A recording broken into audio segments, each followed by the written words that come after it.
we often are quite involved, albeit indirectly, with carers assisting their cared for persons to access SDS.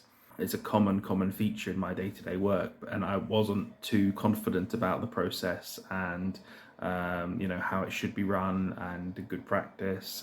I'm now in a position where I'm working on a day-to-day basis with people who require support, who are looking to have their outcomes met, and more often than not, self-directed support is the only option for them.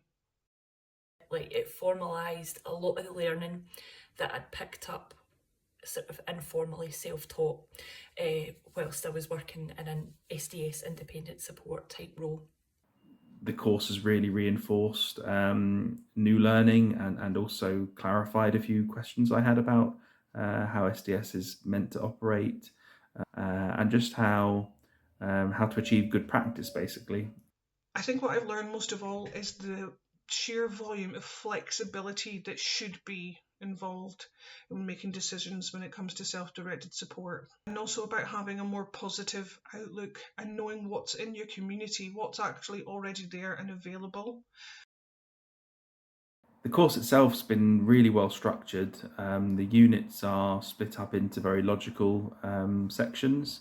After each one, we then do an assignment.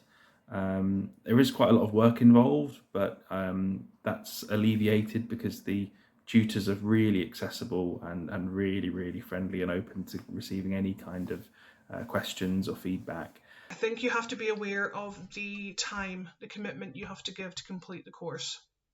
I was given the time from work to attend the sessions, but I would advise anybody in doing so to clear their diary for a couple of hours after each one. You want to get as much as you can down on paper while it's still fresh in your mind. And the fact that the facilitator goes over the marking guide and highlights everything that you've learned that day and which particular part of the unit it refers to is really helpful. And it's great for if you don't have the time that particular day, you can at least pop back onto the recordings and know exactly which part of the unit they're talking about.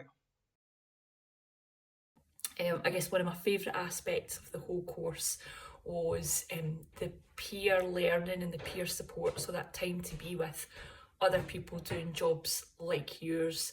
It was a really great place to share practice, positive examples, any concerns you had, and I guess just be with people who've got the same take on support and independent living as you do. It's also been great meeting other professionals in Scotland and finding out a little bit about how they run things in their carer centres. That's been really useful to reflect on and to apply to my own work as well.